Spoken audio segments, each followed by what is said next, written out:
राधा राधा राधा। श्री राधा वल्लभ लाल की, महाप्रभु श्री हरिवंश चंद्रजू महाराज की, श्री सद्गुरुदेव भगवान की जय। रसघन मोहन मूर्ति ठाकुर श्री राधा वल्लभ लाल जी महाराज, अनंत अनंत सखियों की प्राण सजीवन मूरी श्री लाडली जू एवं इन युगल स्वरूपों को हृदय में नित्य नवीन रूप से दुलार करने वाले श्री सद्गुरुदेव भगवान के श्री चरणों में दंडवत प्रणाम है। खूब अच्छे से अपने हृदय में हम ये बात विचार करें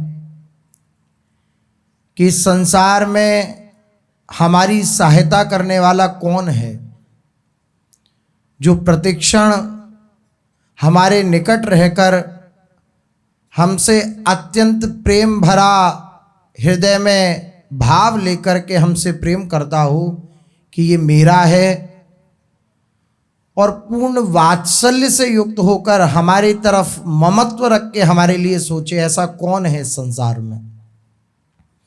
जब आप इस खोज में निकलेंगे तो केवल प्रभु ही आपको दृष्टिगोचर होंगे कि वही हमसे हेतु रहित प्यार करते हैं, बिना कारण के प्यार करते हैं। अन्यथा संसार में ऐसा कोई भी नहीं है जिससे हम अपने हृदय की पीड़ा कह सकें, और मान लो हम अपने हृदय की पीड़ा कह भी दें तो वह हमारी पीड़ा को सुनकर के उसका विनोद ही करेगा।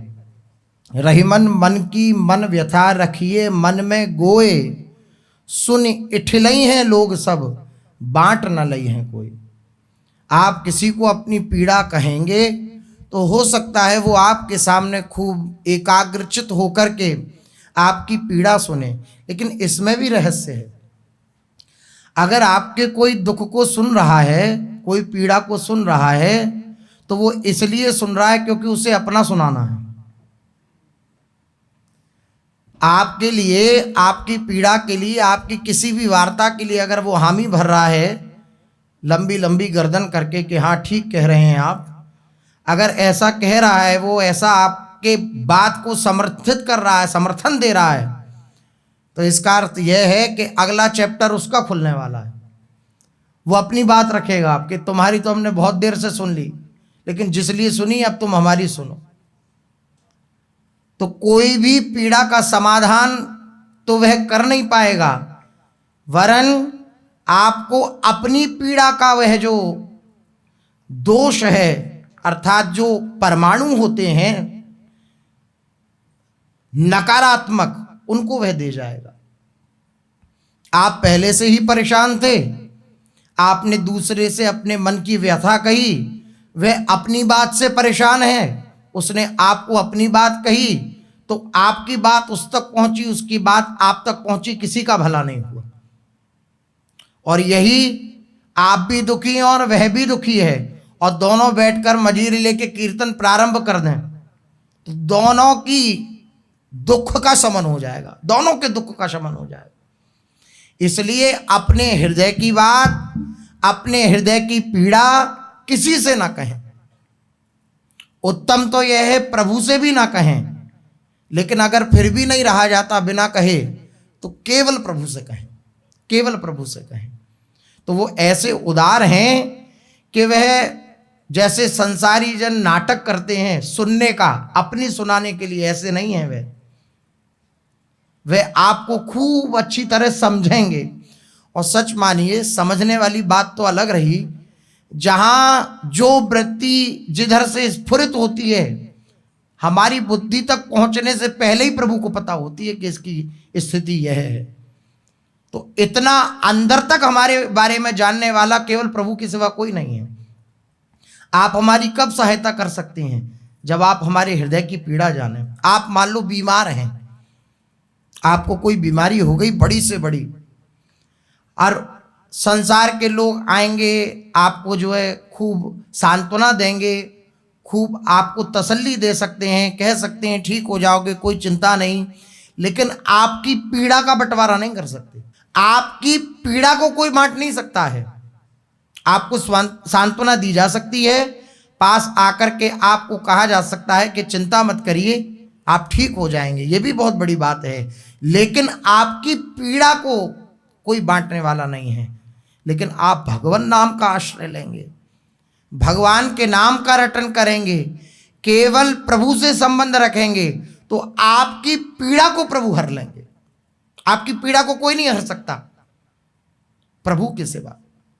आप प्रभु के चिंतन में हैं और भयंकर पीड़ा से शरीर युक्त है, लेकिन प्रभु ने चित्त घसीट लिया, तो जो अनुभव करने वाला मन था वो प्रभु ने घसीट लिया, तो अब पीड़ा का अनुभव किसे हो? किसी को नहीं होता।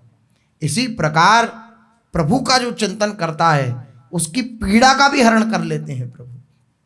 और किसी में ये सामर्थ्य नहीं है आपकी पीड़ा को हर ले, आपके कष्ट को हर ले, आपकी समस्याओं को हर ले। समाधान तो दूसरी बात है, समस्या ही ना रहे आपके चित्त में, उन समस्याओं का कोई प्रभाव ही ना रहे। देखिए, समस्या रहना न रहना ये एक अलग बात है, लेकिन समस्या का चित्त पर प्रभाव न रहना ये बिल्कुल अलग बात है।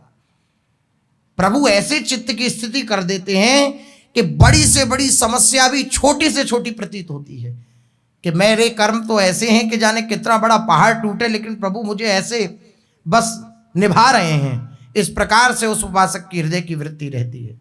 आपकी समस्या को, आपकी पीड़ा को प्रभु हर सकते हैं।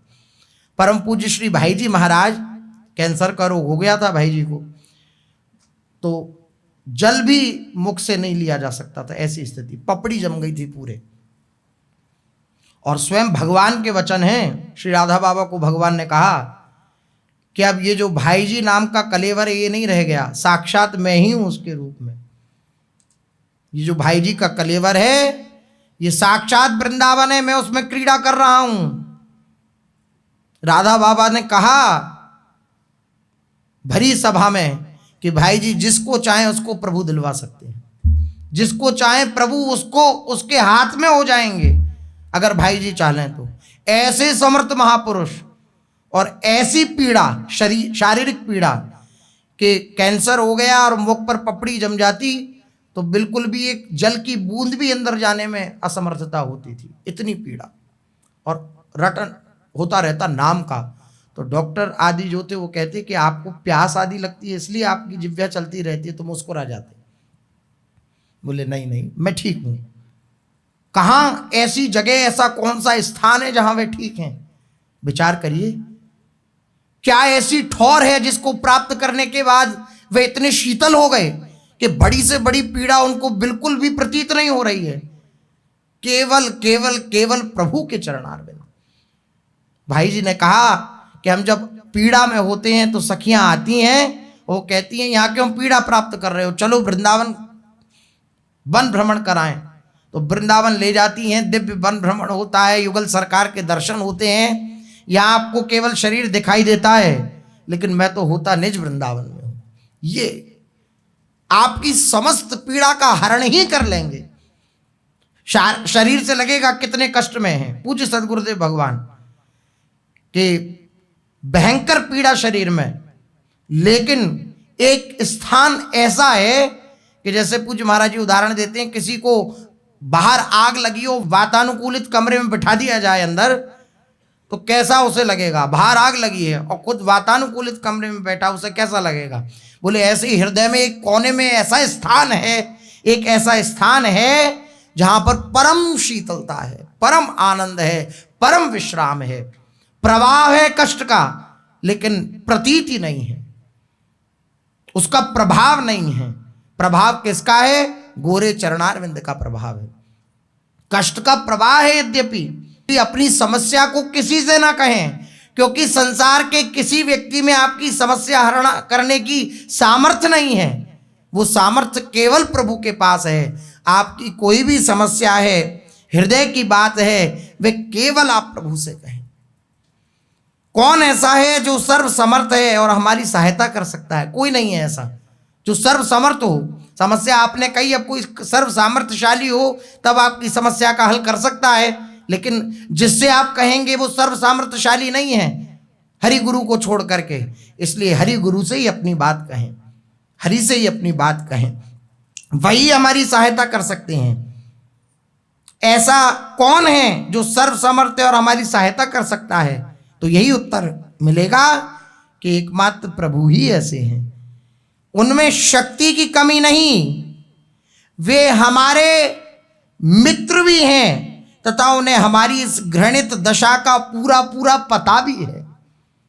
आपके चित्त की क्या स्थिति है, अच्छी से अच्छी या बुरी से बुरी, वो हमारे अविज्ञात सखा हैं, वो हमारे चिर पुरातन सखा हैं, वो अच्छी तरह जानते हैं हमारे चित्त की स्थिति क्या है, हमें किस समय किस चीज की आवश्यकता है, वो पूर्ण कर देंगे। उनसे कहिए केवल, फिर उनको छोड़कर और किसकी शरण में जाएं? जब वही हमारे हैं तो अब और किसकी शरण में जाएं? श्री सूरदास जी महाराज कहते हैं, तुम तजी और कौन पे जाऊं? आपको छोड़ करके मैं और कहां जाऊं, आप बतलाइए मुझे। जैसे गोस्वामी तुलसीदास जी महाराज कहते हैं ना कि महाराज आपको अगर ज़्यादा परेशानी प्रतीत हो रही हो कि ये द्वार पर पड़ा रहता है और चीखता रहता है, ये योग्य नहीं है हमारे, तो आप हमें बतला दीजिए कि आपके समान अगर कोई और हो तो हम वहाँ चले जाएं। तो भगवान के पास इस चीज़ का उत्तर नहीं, क्योंकि भगवान के सिवा, भगवान के अलावा, भगवान के जैसा कोई और है ही नहीं। जैसे बहुत से जनों ने तपश्चर्या करी भगवान की और कहा कि आपके जैसा पुत्र प्राप्त हो, तो भगवान ने कहा हमारे जैसे तो हम ही हैं और कोई नहीं है, हम स्वयं ही आएंगे। इसी प्रकार भगवान के जैसा और कोई नहीं है। गोस्वामी श्री तुलसीदास जी महाराज भी कहते हैं, जाऊं कहाँ तजी चरण तुम्हारे, का को नाम पतित पावन जग, के ही अति दीन प्यारे,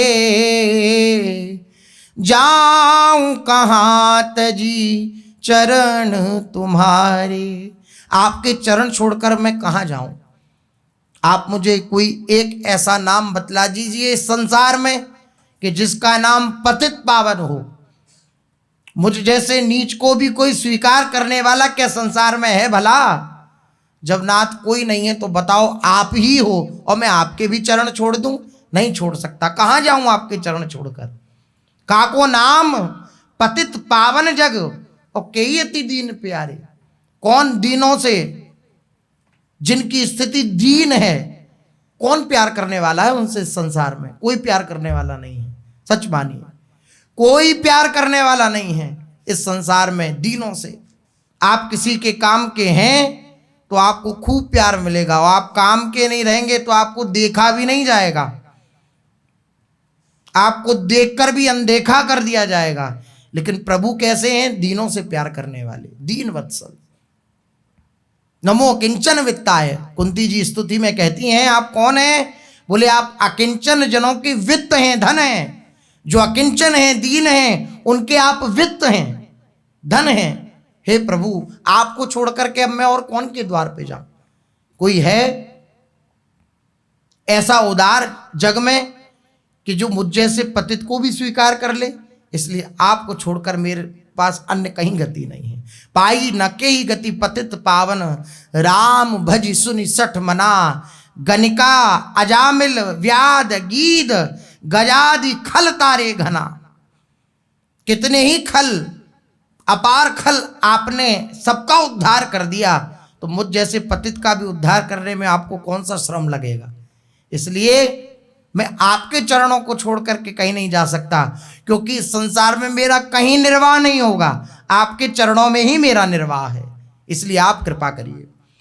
काके द्वार जाए सिर नाऊं,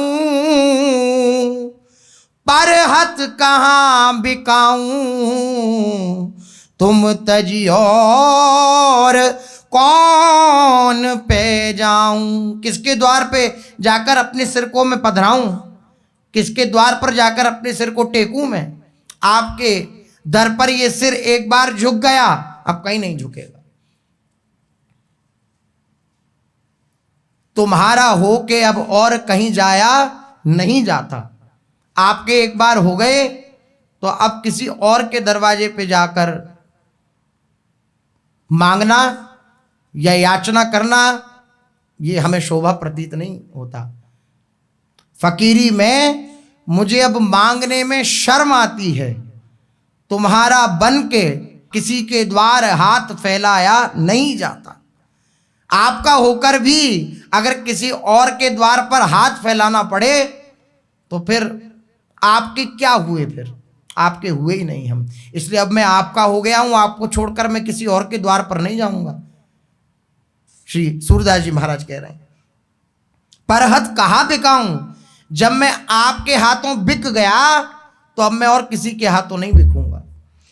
ऐसों को दाता है समर्थ, और जाऊंगा भी तो जाकर के करूंगा क्या। ऐसा समर्थ दाता क्या विश्व ब्रह्मांड में कहीं है। ऐसों को दाता है समर्थ, जाके दिए अघाऊं। ऐसा संसार में कोई दाता नहीं है कि जो दाता देने के बाद हमारे हृदय को संतुष्ट कर दे। कोई नहीं है संसार में ऐसा दाता। कोई भी वस्तु किसी को दी जाएगी तो उसके हृदय में नई मांग प्रारंभ हो जाएगी, लेकिन आप ही ऐसे समर्थ दाता हो कि आपकी शरण में आकर अगर कोई मांगता है तो आप उसे इतना भरपूर दे देते हो कि उसके हृदय को विश्राम स्थिति प्राप्त हो जाती है। अब कछुनाथ न चाहिए मोरे, दीन दयाल अनुग्रह तोरे, ये स्थिति आ जाती है उसके हृदय की। इसलिए नाथ अब मैं और किसी के द्वार पर नहीं जा सकता हूं। अंतकाल तुमरो सुमिरन गति अनत कहूं नहीं पाऊं। मैं अगर अन्य कहीं जगह जाऊं तो ऐसा कोई हो भला, आप नाम बतलाइए कि अमुक व्यक्ति का नाम तुम अंत समय में ले लोगे तो तुम्हारी दुर्गति नहीं होगी। कोई नहीं है। केवल भगवान नाम ही ऐसा है, आपका नाम ही ऐसा है कि जिसको अंत समय में ले ले तो दुर्गति नहीं हो सकती, सदगति ही होगी, आपकी प्राप्ति ही होगी।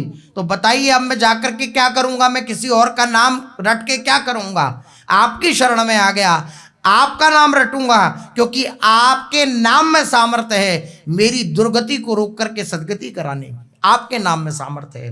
रंक अयाची कियो सुदामा, दियो अभय पद ठाऊं। कामधेनु चिंतामणि दीनो, कलप वृक्ष तर छाऊं। जो रंक सुदामा थे, अकिंचन सुदामा थे, उनको आपने अयाची बना दिया। इतना दे दिया कि अब उन्हें मांगने की आवश्यकता ही नहीं रह गई, इतना प्रदान कर दिया। कुबेर की राजधानी से भी बड़ी द्वारिका जैसी ही सुदामापुरी बना दी।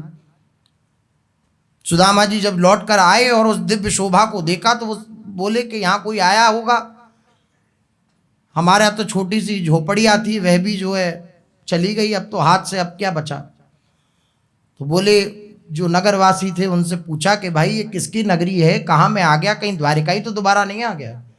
तो बोले नहीं नहीं, ये सुदामापुरी है। फिर भी विश्वास नहीं हुआ सुदामा जी को। सुदामा जी ने सोचा कि हो सकता है कोई सुदामा नाम का राजा होगा, उसने अपनी सुदामापुरी रच ली। बताओ हमारी पत्नी बच्चे भी कहाँ चले गए पता नहीं। सुदामा मंदिर देख डरे, यहाँ तो हती मेरी छोटी सी झुपड़िया, कंचन महल खड़े, स्वर्ण के महल खड़े हैं। सुदामा मंदिर देख डरे।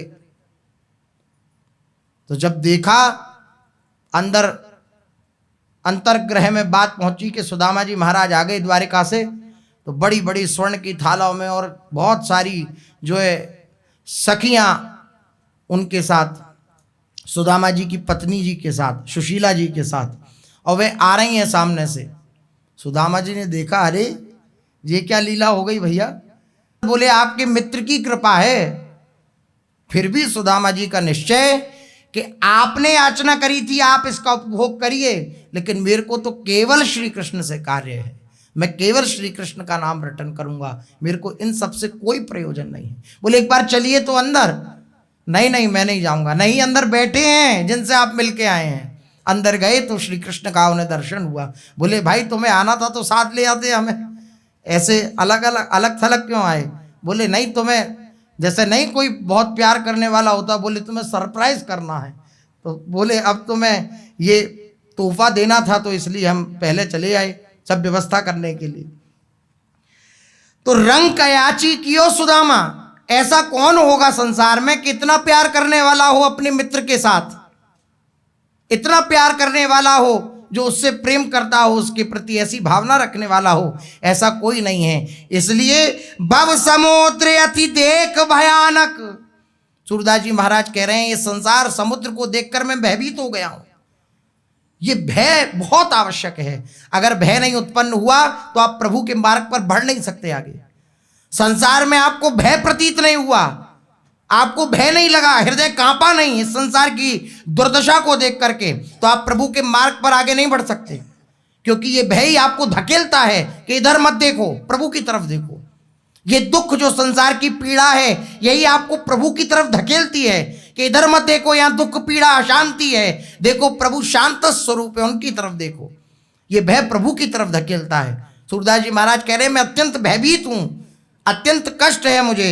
हे प्रभु, भव समुद्र अति देख भयानक, मन में अधिक डरा हूं। मन में डर लगता है कि कहीं मैं इस भव समुद्र में बह ना जाऊं। इसलिए कीजे कृपा सुमिर अपनोपन, सूरदास बलि जाऊं। तुम तजी और कौन पे जाऊं, आपको छोड़कर मैं कहीं नहीं जा सकता। इसलिए आप शरणागत रक्षक हैं, शरणागत परिपालक हैं। इस अपने बाने को, इस अपने विरध को संभाल करके आप अपने हृदय में चिंतन करिए और मुझ जैसे पतित को स्वीकार करिए। इसलिए ऐसा कोई नहीं है संसार में कि जो आपकी पीड़ा का हरण कर सके, केवल प्रभु के सिवा। काम क्रोध लोभ से तंग आकर कहिए प्रभु से, काम क्रोध लोभ ये तीनों क्या नाथ आपसे अधिक शक्तिशाली हैं क्या? आप इनकी पीड़ा का हरण कर लीजिए प्रभु। आपको ये पता भी है कि इसको ये तंग करते हैं, मतलब आपके दास को ये सब काम क्रोध आदि तंग करते हैं, तो आप क्या इस पीड़ा का हरण नहीं कर सकते? आपको छोड़ करके मैं कहाँ जाऊं? अपनी बात आपसे ना कहूं तो किससे कहूं? आप मेरे मित्र भी हैं तथा आप में इन्हें मार डालने की शक्ति भी है, इन सब का शमन करने की शक्ति है आप में, मेरे में नहीं है। इसलिए मैं फिर ऐसी घृणित दशा में क्यों रहूं? आप जैसे सामर्थ्यशाली के होते हुए मैं ऐसी घृणित दशा में क्यों रहूं? मैं नहीं जानता, आप ही जाने। सार बात यह है कि किसी भी प्रकार से हम प्रभु से बस जुड़े रहें, प्रभु से तन्मय रहें, प्रभु का ही चिंतन करते रहें, प्रभु से प्रार्थना करते रहें। क्योंकि संसार में और कोई नहीं है प्रभु के सिवा जो हमारी पीड़ा का, हमारे हृदय की बात को जान करके उसका बिल्कुल समाधान कर सके। इसलिए प्रभु की शरण में निरंतर बने रहें। प्रभु की शरण में निरंतर बने रहने का उपाय निरंतर प्रभु का नाम का रटन, ये अभ्यास करना। चलते हैं, महाप्रभु श्री हरिवंश चंद्रजू महाराज अद्भुत सुख वृंदावन में बरसा रहे हैं। श्री महाप्रभु जी ने वन विहार स्थल का प्राकट्य किया है। हमारे श्री युगल सरकार दिव्य वन विहार लीला करते हैं, और कैसी दिव्य वन विहार की लीलाएं होती हैं। कल दुरादुरी का खेल अपने लोगों ने श्रवण किया। हमारी युगल सरकार वन विहार के लिए प्रस्थान किया और दिव्य दुरादुरी का खेल खेला। और हमारे लालजू की दशा, हमारी लाडलीजू जब छुप गईं, दूर गईं, तो हमारे लालजू की दशा अवर्णनीय है, विकल हो जाते हैं। कितना प्यार करते हैं श्री किशोरी जी से, सीखना चाहिए। जो लाडलीजू से प्रेम करने की आकांक्षा हृदय में रखते हैं, तो लालजू लाडलीजू के प्रेम के आचार्य हैं। वे सिखा रहे हैं कि कैसे श्री जी से प्रेम किया जाए। रह न सकत पल पलकन अंतर, जैसे जलते मीन। यही बात सखियों के लिए है और यही बात लालजू के लिए है। रह नहीं सकते लालजू बिना श्री प्रियाजू के। कैसी दशा हो जाती है हमारी लाडलीजू, फिर तुरंत निकल के आती हैं और लालजू के हाथों को पकड़ती हैं, तब चेत होता है उन्हें और प्रतीति होती है कि मेरी लाडलीजू आ गई। ऐसी, और फिर युगल सरकार दिव्य वन विहार के लिए फिर प्रस्थान करते हैं। ऐसी दिव्य शोभा होती है। शोभा वृंदा विपिन की, छिन छिन और जो ही मोही मन मोहना, परम रसिक सिरमौर। ये वृंदावन की दिव्य शोभा जो है, जो छिन छिन बदलने वाली है। जैसे प्रियाजू का रूप छिन छिन वर्धमान है, जैसे प्रेम का स्वरूप छिन छिन वर्धमान है, इसी प्रकार वृंदावन प्रेम स्वरूप है। वृंदावन की शोभा प्रतिक्षण बढ़ती रहती है, एक रस नहीं रहती, प्रतिक्षण बढ़ती रहती है। वृंदावन की ऐसी शोभा है। रंगन रंगन फूल अटारी, शोभित शोभा रचना भारी। अब वन विहार के लिए हमारी युगल सरकार आगे बढ़े तो देखा रंग बिरंगी अटारियां हैं, बड़े बड़े महल बने हुए हैं। हमारे वृंदावन में जो निज वृंदावन है, हित वृंदावन है, बड़े बड़े महल बने हुए हैं, 2 मंजिला, 3 मंजिला, 4 मंजिला, ऐसे बड़े बड़े दिव्य रत्नों के महल बने हुए हैं, स्वर्ण के महल बने हुए हैं। विविध सुगंधन सौ छिरकाई, ऊंचे जल जंत्रन बरसाई। और बड़े बड़े जल जंत्र लगे हुए हैं, फव्वारे लगे हुए हैं सब महलों में, सबके बड़े बड़े चौक हैं, सब स्फटिक मणि के चौक। कैसी दिव्य शोभा होगी वृंदावन की, आहा। और सुधा गुलाब सुगंधनी नीरे, बरसत चहु और सुख भीरे। सुख से सनी हुई सखियों ने गुलाब जल का छिड़काव किया है पूरे उन दिव्य अटारियों पर, दिव्य महलों पर। तिन मदी ऊपर ऊंचो बान्यो। अब आज सखियों ने क्या किया कि हमारी युगल सरकार ऊंचे से वन की शोभा देखें, इसलिए ऊंची अटारी पर दिव्य सिंहासन बनाया गया है कि हमारी युगल सरकार जाएं चढ़कर और उस दिव्य शोभा का दर्शन करें। वृंदावन की वन की दिव्य शोभा का दर्शन करें तो ऊंची अटारी पर, छत पर दिव्य सिंहासन रचा गया है। ऐसो कल सिंहासन राजे, उपमा मैना सेना लाजे। करोड़ों करोड़ों कामदेव की भी सेना लज्जित हो जाए, ऐसा वो सिंहासन है, ऐसी शोभा है उस सिंहासन की। आए छैल तहां कल दो, शोभित संग सखी सबको। हमारे छैल बिहारी श्री लाडलू महाराज और हमारी श्री छैल बिहारी श्री लाडली जू महाराज आई और उस सिंहासन पर सखियां भी साथ आई हैं और सखियों के मध्य में श्री युगल सरकार विराजमान हुए। सिंहासन पर बैठे दो, तीय छवि की उपमा नहीं को। जैसी सिंहासन पर श्री युगल सरकार की शोभा हो रही है, उस शोभा का वर्णन करने के लिए कोई उपमा नहीं है, ऐसी दिव्य शोभा हो रही है। रंग रंग फूलकारी पटतन में, भूषण मणि मुक्ता छवि गन में। युगल सरकार ने दिव्य फूलों के छापे वाली पोशाक पहन रखी है, जो वस्त्र पहन रखे हैं फूलों के छापे हैं और दिव्य मणि मुक्ताओं से वह बनाई गई है। ऐसी दिव्य पोशाक श्री युगल सरकार ने धारण कर रखी है। सौंधे सने घने महका में, तिहि सुगंध नभ वन धर छावे। पागे पटतन में तन झलके, सो छवि देखत लगत न पलके। तैसी बनी ठनी सहचारी, ठाड़ी चहु दिस शोभा भारी। इसी प्रकार से समस्त सहचरियां भी सज सज कर चारों तरफ श्री युगल सरकार के विराजमान हैं। रूप भरी गुण छवि भरी, भरी नेह आनंद। चारों ओर झमक रही, जूथ जूथ अली वृंद। जूथ की जूथ सखियां श्री युगल सरकार के चारों ओर हैं। कैसी हैं? बोले रूप भरी हैं। श्री लाडली जू की सखियों का ऐसा दिव्य शोभा है, ऐसी दिव्य सुंदरता है कि क्या कहा जाए। रूप भरी गुण छवि भरी, भरी नेह आनंद। हमारी लाडली जू की सखियां इतनी सुंदर क्यों हैं? तो एक संत भगवान अपनी हृदय की बात कह रहे थे। वो बोले हमारी लाडली जू की सखियां इतनी सुंदर क्यों हैं? बोले इसलिए सुंदर हैं कि हमारी लाडली जू जिधर दृष्टि कर देती हैं उधर मानो छवि की वर्षा हो जाती है। रूप ही की वर्षा है जात है। जिधर लाडली जू अपनी दृष्टि कर देती हैं तो रूप की वर्षा हो जाती है।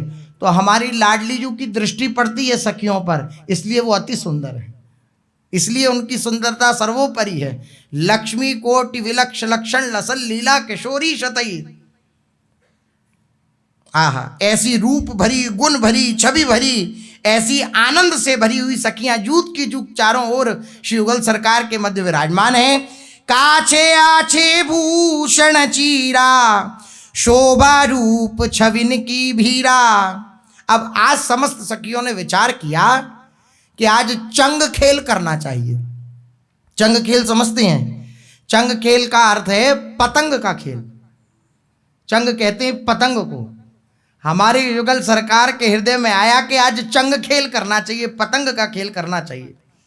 तो खेल नवेलिन चंग पतंगे, खेलनी को सब अति ही उमंगे। बहुतक चंद मुखी झलका में। अब आपने ऐसी पतंग ना कभी देखी होंगी ना सुनी होंगी। कैसी कैसी पतंगों का वर्णन महापुरुषों ने किया है युगल सरकार की।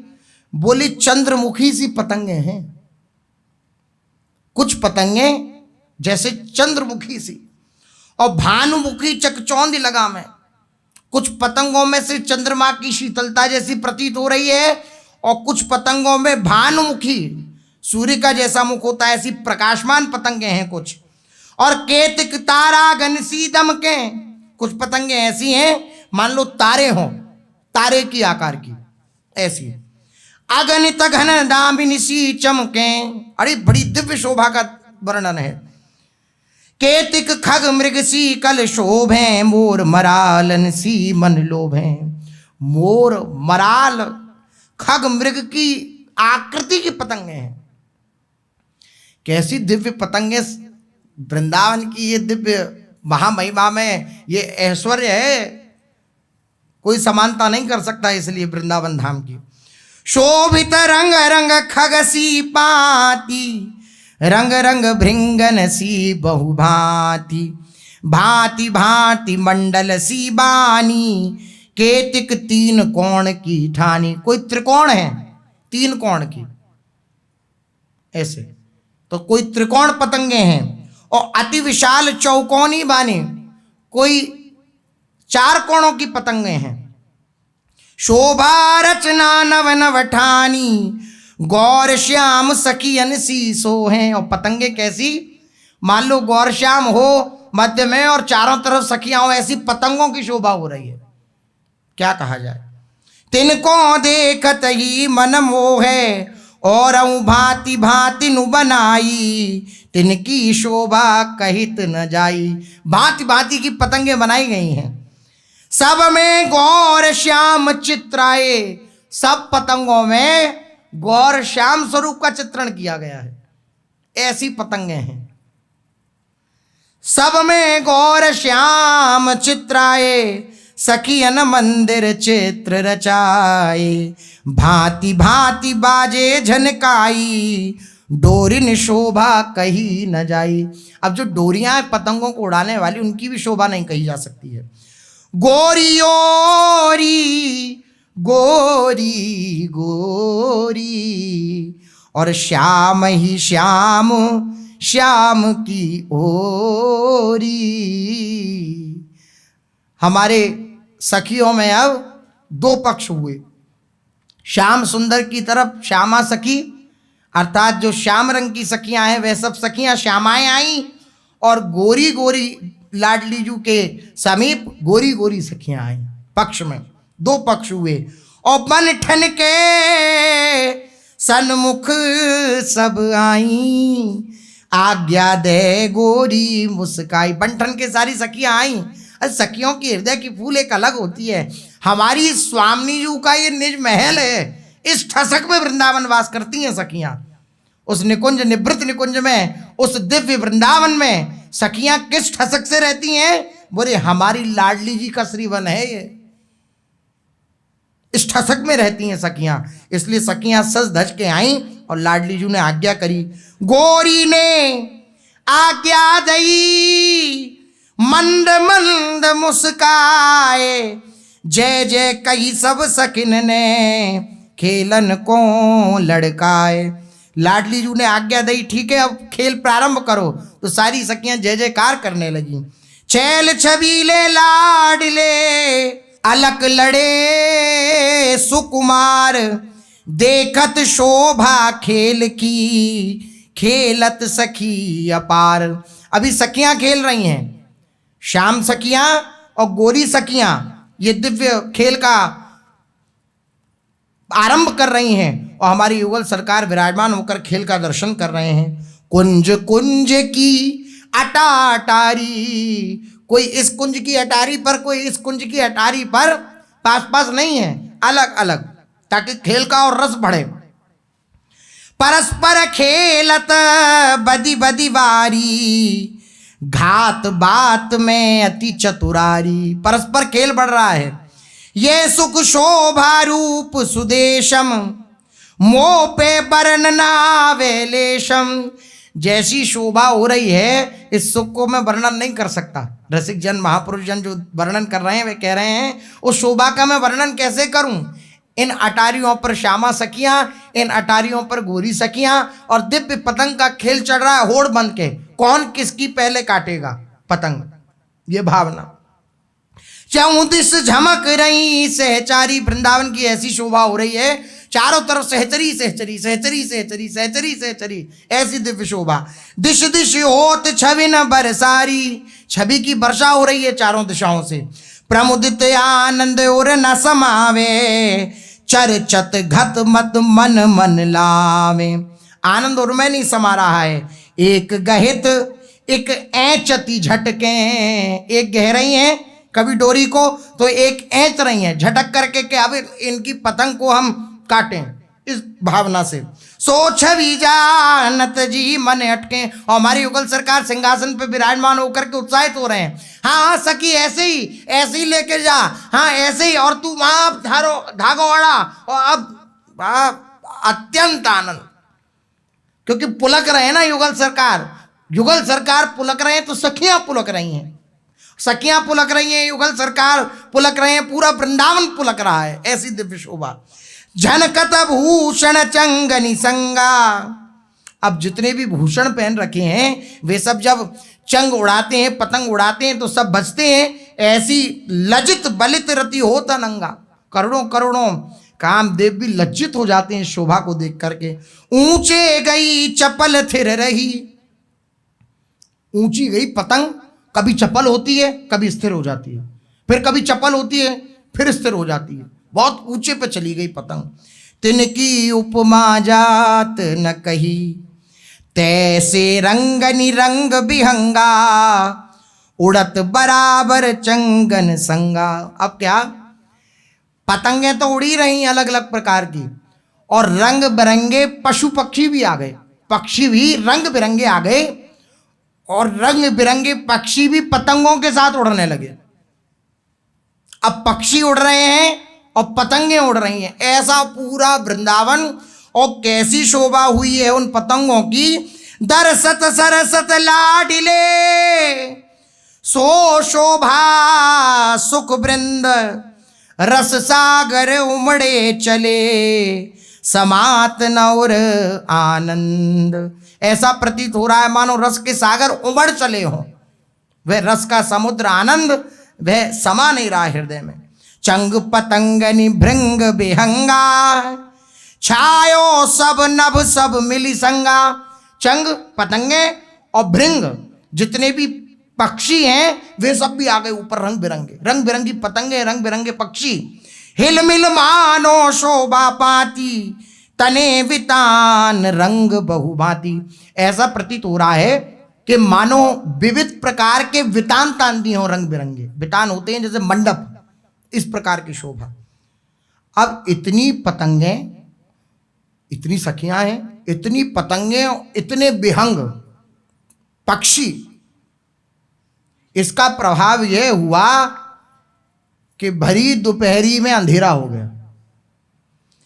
छिपे भानुगन किरण किरण नदर से, अनुपम शोभा नभ कल सर से। जो भानु हैं, सखियां ही बनती हैं यहाँ के चंद्र और भानु, और किसी का प्रवेश नहीं है।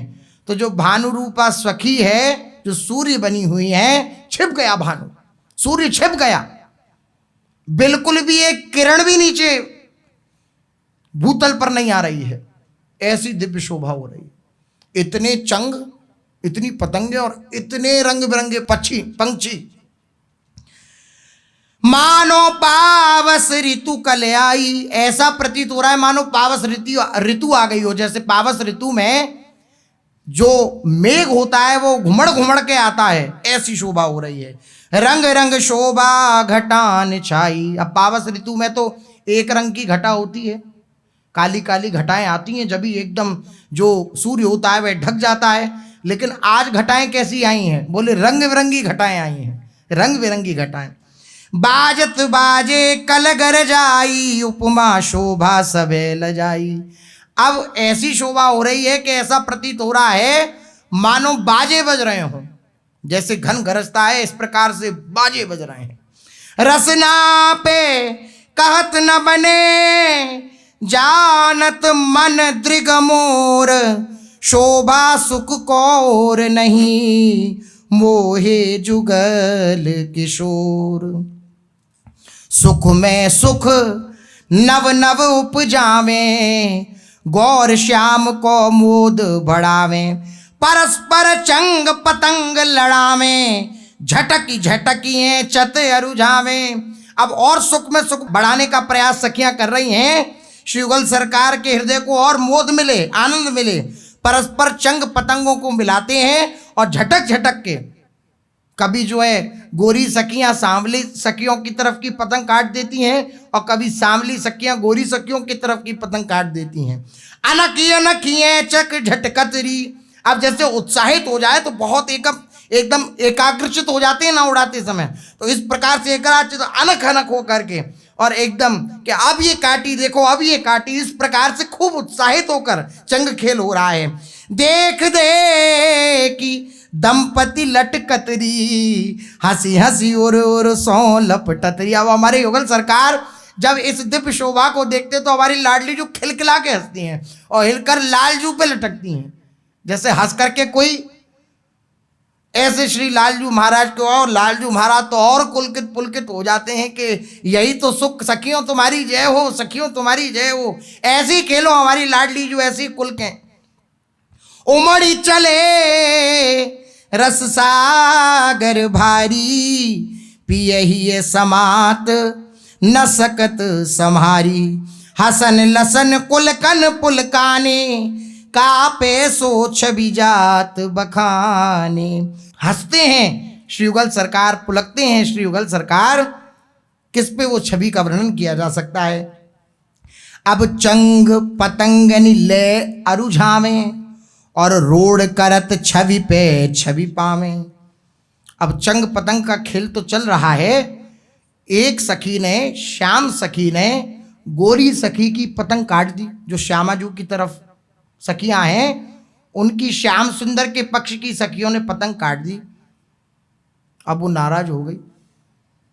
रोड करत छवि में छवि पावे, जय जयकार होने लगी श्याम सुंदर के पक्ष वाली सखियों में कि हमने पतंग काटी, जय हो श्याम सुंदर की। तो सारी जो गोरी सखियां में नाराज हो गई, बोले तुमने नहीं काटी, हमने काटी है। अब कैसे हो? करत मान गोरी सहचारी। अब श्याम सखियों से, जो श्यामांगी सखियां हैं, उनसे गोरी सखियों ने मान कर लिया। करत मान गोरी सहचारी, तो फिर सांवरी सखी खात हाहारी। सांवरी सखियां चरणों में गिरी गोरी सखियों के, बोले हम हाहा खाती हैं, हमें क्षमा करो। नहीं नहीं, आप ही जीती, जय हो आपकी, जय हो श्यामाजू की। लटकट झटकत नैन कुरंगी, को खेले रे तुम रे संगी। अरे लटकती झटकती हो तुम इधर उधर, अरे कुरंगी नेत्रों वाली, तुम्हारे संग कौन खेल सकता है, हम नहीं खेलेंगे, तुम पक्षपात करती हो, हम नहीं खेलेंगे तुम्हारे साथ। ज्यों ज्यों गोरी कर झटका में, त्यों त्यों सांवरी हा खा में। ज्यों ज्यों गोरी सखियां कर झटकाती हैं कि चले जाओ, अबे हम नहीं खेलना है, तुम जाओ दूर, तो त्यों त्यों सांवरी सखियां, क्योंकि लालजू के पक्ष हैं तो लय लय दीनता रहत दिन जितक सांवरी की ओर। श्री दुर्दास जी ने वर्णन किया है, जितनी सांवरी सखियां लालजू की ओर हैं वे दैन्यता धारण किए रहती हैं, और जितनी गोरी प्रियाजू के पक्ष में सखियां हैं वो सब सगर्व गर्व में भरी रहती हैं।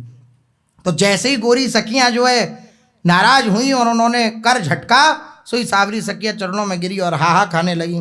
बार बार चरणन सिर लामे, करिए गोरी जे मन भावे। आपको जो अच्छा लगे वह करिए, हम आपके बार बार चरणों में दंडवत प्रणाम करते हैं। सारी सांवरी सखियां कह रही हैं, ऐसे खेल करत सुख धामा, मानो ए श्यामल श्यामा।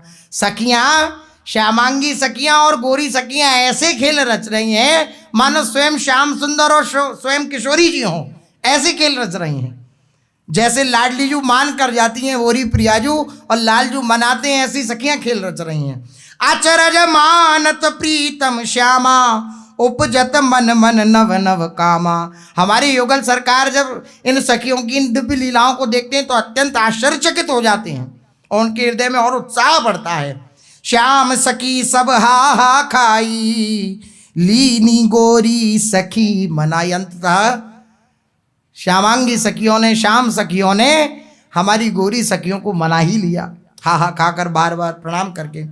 मान मेण दीनी सब पेले, तब सबनी के लागी खेले। पुनः खेल प्रारंभ हुआ। आनंद हास विलास के, सागर बढ़े अपार, सुख शोभा छवि रूप पर, अनन्य ली बलिहार। इत शोभा सब सखिन की, इधर रंग बिरंगी पोशाक धारण किए हुए सखियों की शोभा, और उत्चंग विहंग पतंग, उधर जो है पतंगों की शोभा हो रही है और विहंगों की शोभा हो रही है। ती ढिंग जयवे को भय, तरसत अति ही उमंग। अब बड़ी अद्भुत लीला, आश्चर्य होगा आपको कि हमारी निकुंज में कैसी कैसी दिव्य लीलाएं होती हैं। हमारी युगल सरकार ने देखा कि बड़ी दिव्य शोभा हो रही है, नभ में, आकाश में चंग भी है, पतंग भी हैं और दिव्य पक्षी भी अनेक अनेक रंग के हैं। तो आकाश से अगर देखें, आसमान से देखें अगर जाकर के, तो कैसा लगेगा? अगर हम ऊपर जामें तो कैसी शोभा का दर्शन होगा। जब हम उनके बीच में जाएंगे, पतंगों और विहंगों के बीच में, कैसी शोभा होगी। तो निज सखी सो तुम करो उपाई, कौन भांति हम ऊपर जाई। लाडली लाल ने सखियों को बुलाया और सखियों से कहा कि आपने बड़ी दिव्य शोभा का प्राकट्य किया है इस नभ में, हमारी इच्छा है हम ऊपर जाके शोभा का दर्शन करें, आसमान में जाके। अरे सखियों ने प्रणाम किया। सामर्थ्य देने वाली लाडली जो हैं, बोली जो आज्ञा स्वामी जो। ढिंग शोभा देखें मन लावे, नेरे ते हम अति सुख पावे। हम पास में जाएंगे, ढिंग जाएंगे तो और शोभा का आनंद ले सकेंगे। नेरे ते हम अति सुख पावे, हम पास में जाएंगे तो अति सुख को प्राप्त होंगे। तो सखियों का जीवन लाडली लाल का सुख है। बोले ठीक स्वामी जी।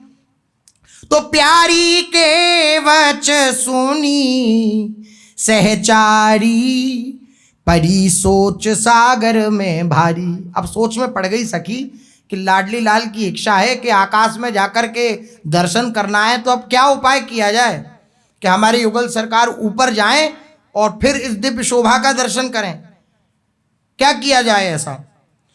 तो यह सुनी आए मोर अरु मोरी, चली हो हम ले चले किशोरी।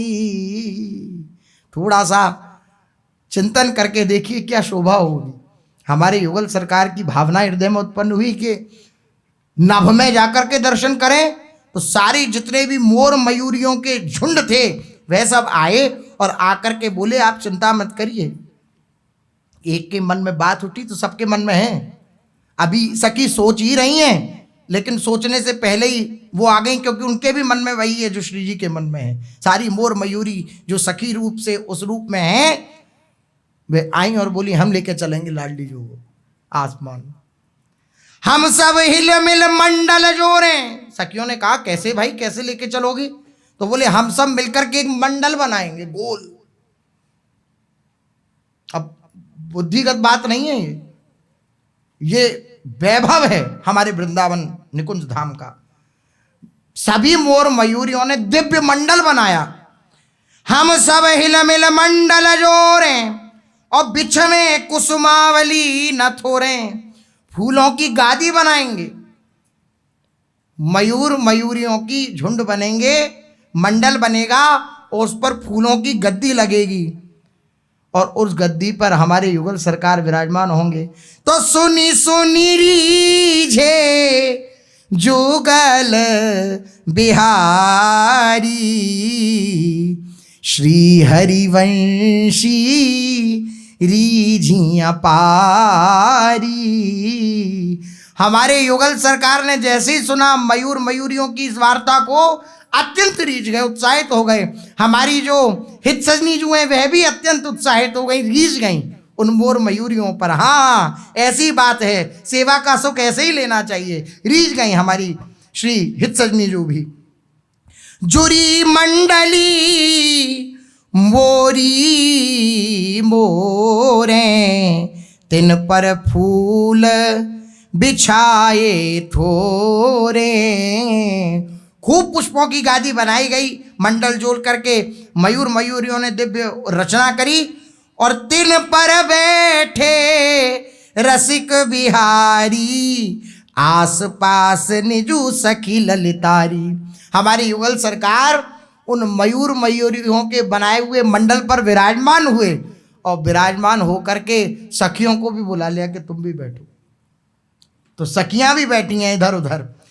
और मंडल बहुतक जोरे, अब जितने भी मयूर मयूरी हैं सब आ गए और बहुत से मंडल बना लिए, अलग अलग मंडल, और सब में सखियां विराजमान हो गईं।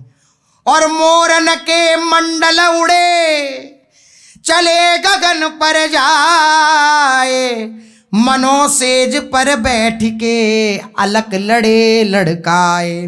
मोरनी ऊपर बैठ के उड़े लाडली लाल, चंग पतंग बिहंग की शोभा दर सतमाल। हमारे युगल सरकार उन मोरों के मंडल पर बैठे और तुरंत जो है गगन की तरफ उड़ चले। आहा, क्या शोभा! हमारे युगल सरकार पुलक रहे हैं, ऊपर से वृंदावन की शोभा और ऊपर जाकर के उन चंग पतंग बिहंगों की शोभा का दर्शन कर रहे हैं। मोरन ऊपर बैठ के उड़े लाडली लाल, चंग पतंग बिहंग की शोभा दर्शत माल। उड़वे की छवि कहत नावे, जानत रसिक जुगल मन भावे। हमारे रसिक श्री युगल सरकार ही इस शोभा का जो अनुभव है वे कर सकते हैं। उड़वे की जो ये उड़न की छवि है जो गगन में श्री युगल सरकार उस मंडल पर बैठ कर के जा रहे हैं, इसकी शोभा का वर्णन नहीं किया जा सकता। कै सखियन के नैना जाने, रसना पे नहीं जात बखाने। इस शोभा को या तो सखियों के नैना जानते हैं और किसी पे शोभा का रसना पे वर्णन नहीं हो सकता है, मुख से वर्णन नहीं किया जा सकता, नेत्रों से वह देखा जा सकता है। बिच बिच कौतिक मोरन करही, दंपति को सुख दे मन हरही। बीच बीच में वो जो मोरों के झुंड मंडल बनाए हुए हैं वो बीच बीच में कौतिक करते हैं, कभी ऐसे लेके जाते हैं, कभी ऐसे लेके जाते हैं उस मंडल को, कभी ऐसे। तो हमारे श्री लाडली जो भोरी हैं वो डरपती हैं, तो श्री लालजू से आलिंगन करती हैं तो सब प्रसन्न होते हैं, आनंदित होते हैं। मंडल डगमग करही, जो मंडल है वो डगमगाता है। अब आसमान में डगमगा गए मंडल तो क्या हालत होगी। मंडल डगमग करही, तब भोरी गोरी मन हरही। लटपटाती प्रीतम के गरही, लंपट ले अकवारी भरही। तिनकी घात बात को जाने, प्रिया जाने के सखी मन माने। लालजू की घाट बात को तो या तो सखियां जानती हैं या श्री प्रियाजू जानती हैं। चंग पतंगन के ढिंग आए, शोभा देखी देखी सुख पाए। उन चंग पतंग विहंगों के मध्य में श्री युगल सरकार आए उड़कर और उनकी दिव्य शोभा देख रहे हैं। अच्छा, ये यहाँ के ऐसे स्थिर हो गई हैं। अच्छा, और देखो देखो सखियों, देखो वृंदावन की कैसी दिव्य शोभा झलक रही है ऊपर से, कैसी देखो दिव्य शोभा। अत्यंत आनंदित हो रहे हैं युगल सरकार। शोभा दरस सरस लड़का में, उमड़े रस निधि और न समावे। शोभा सुख सो नभ सब छायो, नव नव सुख धर पर बरसायो। चंग बिहंग सखी पिय प्यारी, सबकी झलकन न्यारी न्यारी।